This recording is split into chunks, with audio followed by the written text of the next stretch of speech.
Hello बच्चों, डिजी lessons of नवांकुर में आप सभी बच्चों का हार्दिक स्वागत है।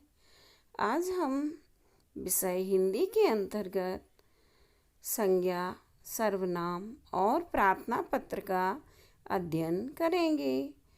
तो आइए शुरू करते हैं। संज्ञा की परिभाषा। प्रश्न क्रमांक 1, संज्ञा की परिभाषा लिखो। संज्ञा किसी व्यक्ति, वस्तु, प्राणी, स्थान व भाव के नाम को संज्ञा कहते हैं। किसे कहते हैं? किसी व्यक्ति, वस्तु, प्राणी, स्थान और भाव के नाम को संज्ञा कहते हैं। आगे आया व्यक्ति। राम प्रसाद, सोहन, नवीन, प्रिया और लीला। ये व्यक्तियों के नाम क्या कहलाते हैं? संज्ञा कहलाते हैं। आगे आया वस्तु। जिन चीज़ों का हम उपयोग करते हैं वह वस्तुएं कहलाती हैं, जैसे मेज़, टेलीविज़न, बैग, कुर्सी, अलमारी। ये सब क्या हैं? वस्तुएं हैं। और वस्तुओं के नाम क्या कहलाते हैं? संज्ञा कहलाती हैं। अब आया प्राणी। मनुष्य, पशु, पक्षी, गाय, घोड़ा, कुत्ता, बिल्ली। ये प्राणियों के नाम क्या कहलाते हैं? संज्ञा कहलाते हैं। अब आया स्थान। बच्चों, चाहे किसी भी शहर का नाम हो या गांव का नाम, वह संज्ञा कहलाता है। जैसे भोपाल, विदिशा, बीना, इंदौर, उज्जैन, सागर, पंजाब, तमिलनाडु, हरियाणा, अमृतसर, केरल, उड़ीसा। इन सब स्थानों के नाम क्या कहलाते हैं? संज्ञा कहलाते हैं। अब आया संज्ञा के भेद। संज्ञा के 5 भेद होते हैं। कितने भेद होते हैं? 5। बताइए, संज्ञा के कितने भेद होते हैं? संज्ञा के 5 भेद होते हैं।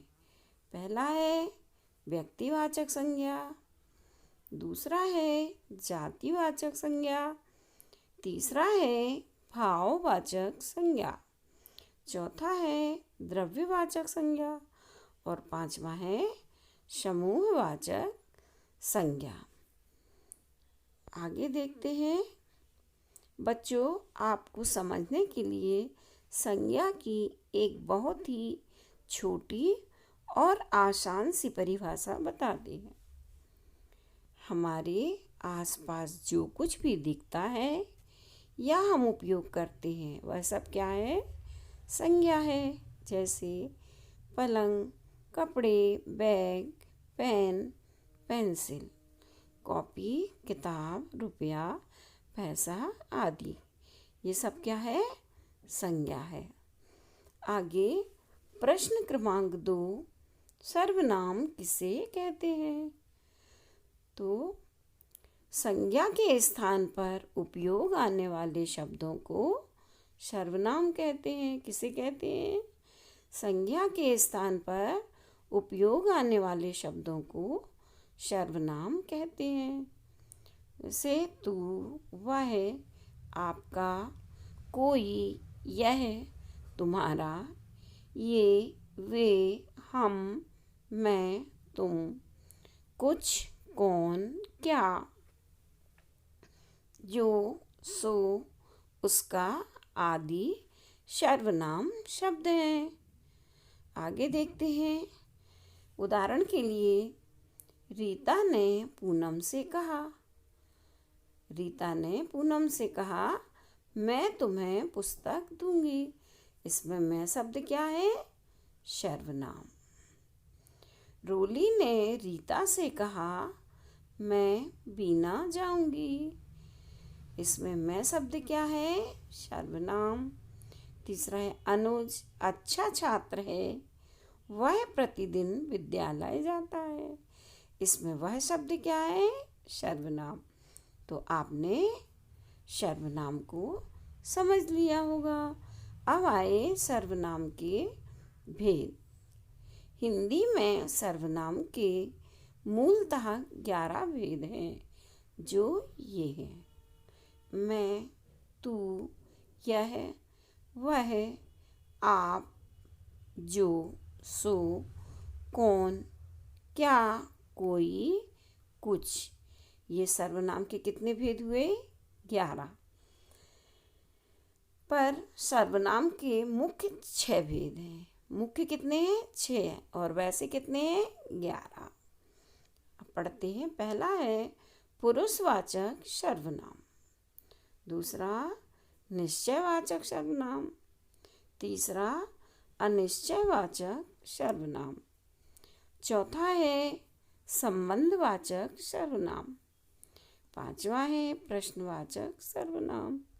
और छठा है निजवाचक सर्वनाम। तो आपने संज्ञा और सर्वनाम की परिभाषा, उसके भेद पढ़े। इनको आपको अपनी कॉपी पर भी लिखना है। आगे देखते हैं प्रार्थना पत्र। बच्चों, जब हम प्रतिदिन विद्यालय जाते हैं और कभी अचानक ऐसा समय आता है कि हमें अपने गांव जाना होता है, अब ऐसी स्थिति में विद्यालय हम अपने कक्षाचार्य को सूचना कैसे भेजें? तो उसके लिए हम प्रार्थना पत्र लिखकर विद्यालय भेजते हैं, जिससे कि हमारे शिक्षक को हमारे ना आने का कारण मालूम हो। तो देखिए प्रार्थना पत्र कैसे लिखेंगे। ये जो हाशिया बना हुआ है ना, ये हाशिया आप देख रहे हैं, इसमें इससे लग के सबसे ऊपर क्या लिखते हैं? सेवा में। फिर श्रीमान कक्षाचार्य महोदय। फिर अपने विद्यालय का नाम। तो आप कहाँ पढ़ते हैं? नवांकुर विद्यापीठ में। तो फिर लिखेंगे अपने विद्यालय का नाम, श्रीमान कक्षाचार्य महोदय, नवांकुर विद्यापीठ। फिर आप जिस शहर में रहते हैं, तो आप कहाँ रहते हैं? गंजवासौदा में। फिर आएगा गंजवासौदा मध्य प्रदेश। उसके नीचे लिखेंगे विषय अवकाश हेतु। फिर आएगा उसके नीचे महोदय, सविनय नम्र निवेदन है कि मुझे आवश्यक कार्य से बाहर जाना है, इसलिए मैं विद्यालय आने में असमर्थ हूँ। अतः दिनांक, ये जो खाली जगह दिख रही है आपको, यहाँ आपको ना आने वाली तारीख या डेट डालना है। तो अतः दिनांक, जैसे मान लो ये पत्र लिखा है आपने 30/11/2020 में, तो यहाँ आएगा 30/11/2020 का अवकाश प्रदान करने की कृपा करें। धन्यवाद। फिर दाएं साइड लिखेंगे आपका आज्ञाकारी शिष्य। छात्र है तो शिष्य, और छात्रा या गर्ल्स है तो शिष्या। फिर अपना नाम लिखेंगे। जब आप कक्षा में भेजते हैं प्रार्थना पत्र, वहाँ अपना नाम लिखकर भेजेंगे। और यदि ये प्रार्थना पत्र आप परीक्षा में लिखते हैं, वहाँ आप अपना रोल नंबर लिखेंगे। जो भी आपका रोल नंबर है, वहाँ रोल नंबर लिखेंगे। तो बच्चों, संज्ञा, सर्वनाम और प्रार्थना पत्र को अपनी कॉपी पर अवश्य लिखें, उसे याद करें और समझें। थैंक यू बच्चों। मिलते हैं आपसे अपने अगले वीडियो में।